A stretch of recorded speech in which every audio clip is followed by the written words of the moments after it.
नमस्कार। YouTube channel Ramgarh take में आपका स्वागत है। आज इस वीडियो में हम लेकर के आगे हैं झारखंड उत्पाद सिपाही के लिए हिंदी व्याकरण के बहुत ही इम्पोर्टेंट प्रश्न को। तो अगर अभी तक आप YouTube चैनल रामगढ़ टेक को सब्सक्राइब नहीं किए हैं तो जल्दी से आप इस चैनल को सब्सक्राइब कीजिए और सभी प्रकार के इम्पोर्टेंट जो क्वेश्चन है आप उसका नोटिफिकेशन पा सकते हैं जितने भी वीडियो को अपलोड किया जाएगा। तो अगर आप झारखंड उत्पाद सिपाही का तैयारी करना चाहते हैं तो इस वीडियो को देखते रहिए। चलिए हिंदी व्याकरण का जो इम्पोर्टेंट प्रश्न है, यहाँ पर पहला जो क्वेश्चन आता है, दक्षिण भारत हिंदी प्रचार सभा का मुख्यालय कहाँ है? दक्षिण भारत हिंदी प्रचार सभा का मुख्यालय कहाँ है? इस क्वेश्चन का सही आंसर होगा सी, चेन्नई में। ठीक है, नेक्स्ट क्वेश्चन आता है और बहुत ही इंपॉर्टेंट क्वेश्चन है, 11वां विश्व हिंदी सम्मेलन 2018 का आयोजन कहाँ हुआ था? 11वां विश्व हिंदी सम्मेलन 2018 का आयोजन कहाँ हुआ था?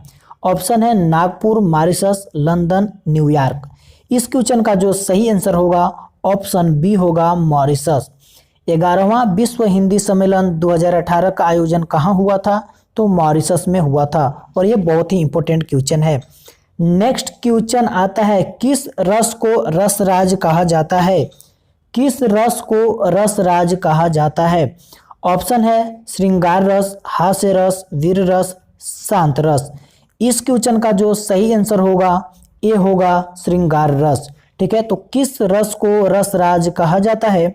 तो श्रृंगार रस को रसराज कहा जाता है। चलिए चौथा इंपॉर्टेंट प्रश्न आ जाता है, श्रृंगार रस का अस्थाई भाव क्या है? श्रृंगार रस का अस्थाई भाव क्या है? ऑप्शन है उत्साह, शोक, हास, रति। ठीक है, इस क्वेश्चन का जो सही आंसर होगा ऑप्शन सी होगा हास। ठीक है, श्रृंगार रस का अस्थाई भाव क्या है? तो हास होगा। नेक्स्ट क्वेश्चन की बात करते हैं, शुद्ध वर्तनी का चयन कीजिए। ये 4 ऑप्शन आपको दिए गए हैं और इसमें अस्थाई का शुद्ध वर्तनी चयन करना हो तो देखिए 5वां में है शुद्ध वर्तनी का चयन कीजिए। तो अस्थाई किस प्रकार से लिखा जाता है उसको इसमें चूज करना है। तो देखिए यहाँ पर पहला आपका गलत होता है और तीसरा आपका गलत होता है और ऑप्शन डी भी गलत होता है। इस क्वेश्चन का जो सही आंसर होगा ऑप्शन बी होगा। ठीक है, तो आप ध्यान से देख लीजिए कि अस्थाई किस प्रकार से लिखा जाता है। और आपको बताना चाहता हूं कि वर्तनी से रिलेटेड आपके एग्जाम में बहुत क्वेश्चन बनते हैं। तो वर्तनी से रिलेटेड जितने भी क्वेश्चन बनते हैं बहुत इंपॉर्टेंट है, आपको उन सभी को ध्यान से देखना चाहिए। नेक्स्ट क्वेश्चन आता है, पवित्र में कौन सा संधि का प्रयोग किया गया है? पवित्र में कौन सा संधि का प्रयोग किया गया है? तो बहुत ही इंपॉर्टेंट क्वेश्चन है। देखिए पहला है यन संधि, गुण संधि, अयादि संधि और वृद्धि संधि। ठीक है, इस क्वेश्चन का जो सही आंसर होगा ऑप्शन सी होगा अयादि संधि।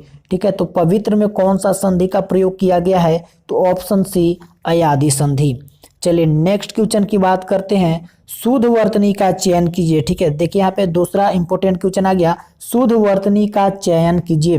तो वर्तनी से रिलेटेड बार बार आपके एग्जाम में क्वेश्चन पूछे जाते हैं। तो शुद्ध वर्तनी का चयन कीजिए। यहाँ पर क्षेत्र दिया हुआ, तो किस प्रकार से क्षेत्र लिखा जाता है उसको यहाँ पे आपको देखना है। तो ऑप्शन ए आपका सही होगा। ठीक है, ऑप्शन ए में जो क्षेत्र लिखा गया है ये आपका सही होगा। चलिए नेक्स्ट क्वेश्चन की बात करते हैं, नमस्ते का सही संधि विच्छेद क्या होगा? नमस्ते का सही संधि विच्छेद क्या होगा? तो ऑप्शन आपका डी सही होगा। ऑप्शन डी में आप देख सकते हैं कि नमस्ते को किस प्रकार से संधि विच्छेद किया गया है। तो नमस्ते का सही संधि विच्छेद क्या होगा? नमः जोड़ ते होगा। ठीक है, तो ऑप्शन डी आपका सही होता है। नेक्स्ट क्वेश्चन की बात करें, प्रतिकूल शब्द में कौन सा उपसर्ग प्रयुक्त होता है? प्रतिकूल शब्द में कौन सा उपसर्ग प्रयुक्त होता है? बहुत ही इंपॉर्टेंट क्वेश्चन है। तो देखिए इसमें आपका ऑप्शन ए में है प्र, ठीक है, बी में है प्रा और सी में है परि, लेकिन ये तीनों रॉन्ग है। आपका जो सही आंसर होगा डी होगा प्रति। चलिए नेक्स्ट क्वेश्चन की बात करते हैं, साग पात में कौन सा समास है? ठीक है, साग पात में कौन सा समास है? तो ऑप्शन डी आपका सही होगा द्वंद्व समास। ठीक है, सागपात में कौन सा समास है? तो सागपात में आपका द्वंद्व समास होगा और ए बी सी ये तीनों ऑप्शन आपके गलत होते हैं। नेक्स्ट क्वेश्चन की बात करें, वानर का तद्भव रूप क्या है? वानर का तद्भव रूप क्या है? तो आपके ऑप्शन है बानर, बंदर, बांदर और बंदर।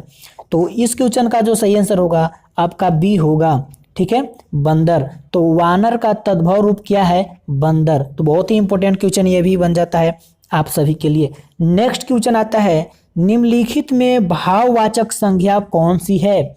निम्नलिखित में भाववाचक संज्ञा कौन सी है? तो ऑप्शन आपका है शत्रुता, वीर, मनुष्य, गुरु, ठीक है। लेकिन आपका बी, सी और डी ये तीनों रॉन्ग ऑप्शन है। आपका जो सही आंसर होता है ए होता है शत्रुता। तो निम्नलिखित में भाववाचक संज्ञा कौन सी है? तो ऑप्शन ए शत्रुता आपका सही आंसर होता है। चलिए नेक्स्ट क्वेश्चन की बात करते हैं, निश्चयवाचक सर्वनाम कौन सा है? निश्चयवाचक सर्वनाम कौन सा है? तो ऑप्शन है आपका क्या, कुछ, कौन, यह। तो निश्चयवाचक सर्वनाम कौन सा है? तो ऑप्शन आपका डी होगा, यह, ठीक है। चलिए नेक्स्ट क्वेश्चन की बात करते हैं, काम का नाम बताने वाले शब्द को क्या कहते हैं? काम का नाम बताने वाले शब्द को क्या कहते हैं? तो इस क्वेश्चन का जो सही आंसर होगा ऑप्शन सी होगा, क्रिया, ठीक है। काम का नाम बताने वाले शब्द को क्या कहते हैं? तो क्रिया बोलते हैं। चलिए नेक्स्ट क्वेश्चन की बात करते हैं, इनमें से कौन सा दांत का पर्यायवाची शब्द नहीं है? इनमें से कौन सा दांत का पर्यायवाची शब्द नहीं है? ऑप्शन आपका है दाढ़िम, दंत, दसन, रदन, ठीक है। इस क्वेश्चन का जो सही आंसर होगा ऑप्शन ए होगा दाढ़िम, अर्थात दांत का पर्यायवाची शब्द दंत, दसन और रदन, ठीक है। दांत का पर्यायवाची शब्द बी, सी और डी होता है, लेकिन ए जो है दाढ़िम ये दांत का पर्यायवाची शब्द नहीं होता। चलिए नेक्स्ट क्वेश्चन की बात करते हैं, छंद का समानार्थी शब्द क्या है? छंद का समानार्थी शब्द क्या है? आपका ऑप्शन है आवरण, पद, बंधन, आचरण। इस क्वेश्चन का सही आंसर होगा बी, पद। चलिए नेक्स्ट क्वेश्चन की बात करते हैं, श्री गणेश का विलोम शब्द क्या होगा? श्री गणेश का विलोम शब्द क्या होगा? तो इसमें आपका ऑप्शन है श्री राधा, विनाश, इतिश्री, इनमें से कोई नहीं। तो आपका जो सही आंसर है ऑप्शन सी है इतिश्री। चलिए नेक्स्ट क्वेश्चन की बात करते हैं, शाश्वत का विलोम शब्द क्या होगा?